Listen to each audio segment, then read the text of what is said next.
Alright guys, I know you can't see for shit. Hang on, I'll help you with the flashlight here. There we go. I got my water block, blah blah blah. I got it piped in. And it's all together and as tight as I feel safe tightening it. And yeah, we're gonna turn it on. I want to see if I can get you guys a view of the insides while I turn it on. Let's see if we can see all the water rushing through it and stuff. Yeah, that's a half decent view right there. Alright, so I'm just gonna flick the water on and see if it starts pissing out any holes.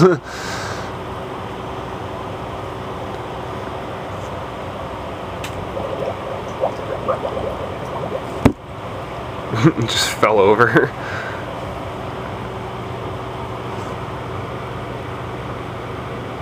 Well, I don't see any insta leaks.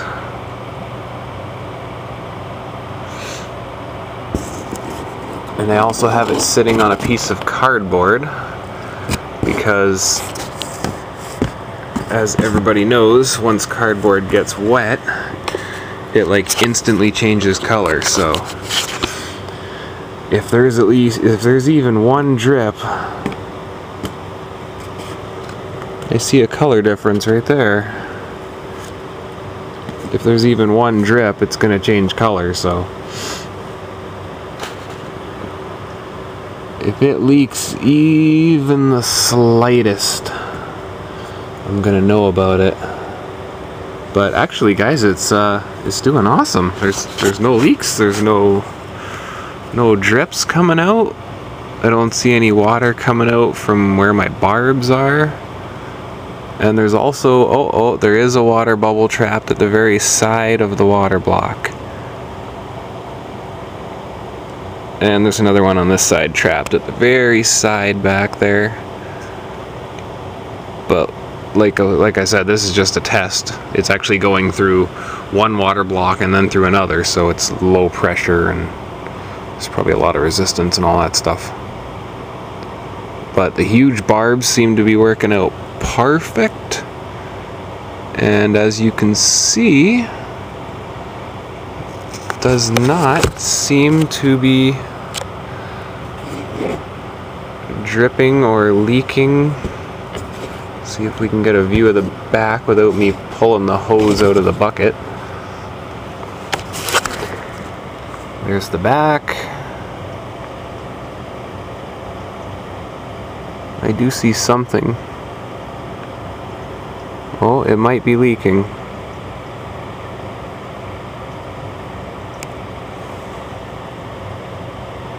It's either leaking or there's some oil left from when I threaded the screws in.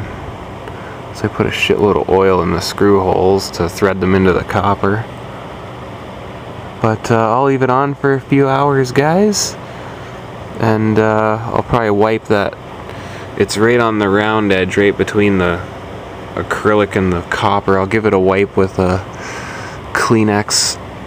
And then I'll just let it sit here, running water through it, probably for the whole night, and see if it dripped or anything in the morning.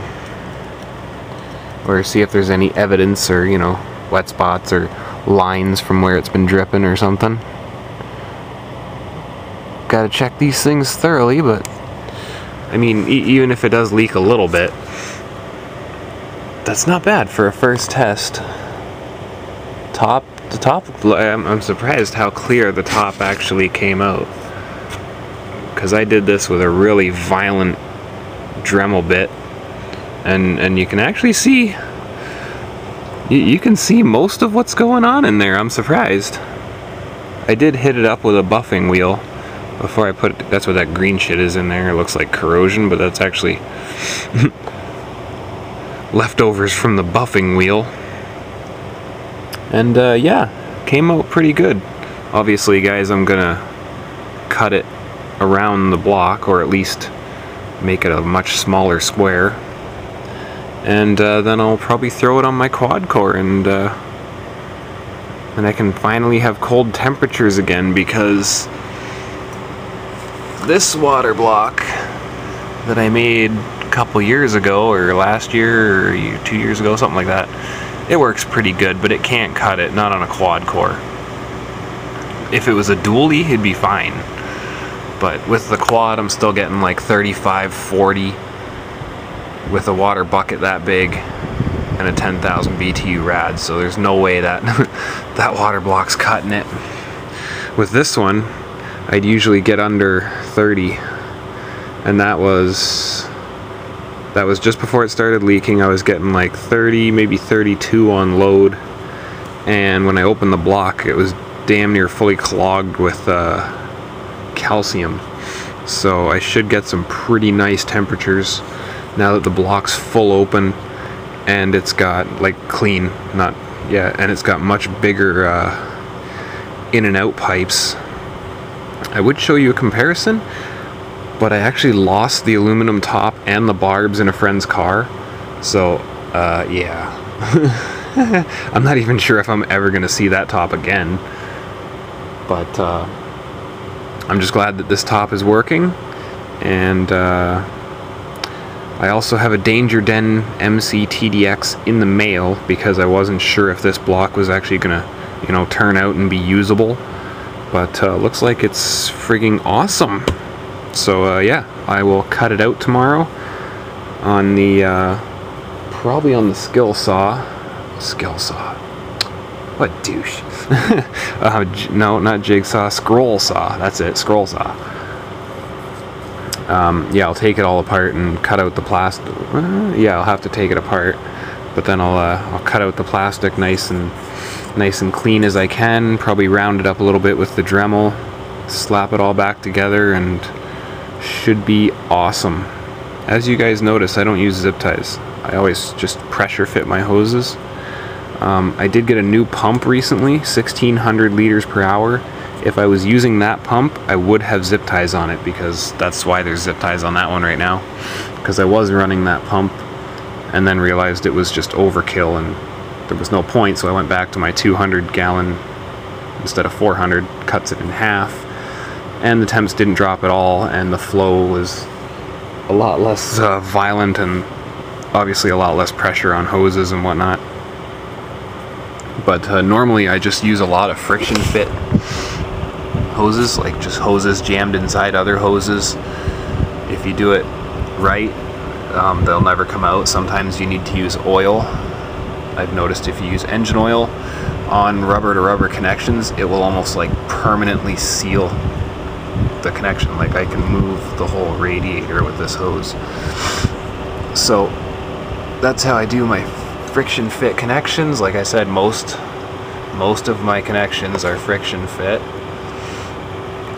Same as the pumps, just friction fit. And I've never really had a problem with them popping out. I probably will zip tie the board end, like these two barbs on the cap, just because it's like a $300 motherboard, and yeah. So I'll probably zip tie those just for safety. And yeah, I'll keep you guys updated. Like I said, I'm gonna let it run overnight, make sure it doesn't, you know, spring a leak somewhere. I am getting tiny bits of, that could just be condensation. It is pretty cold. So yeah, I'll keep you guys updated, and we'll see what happens.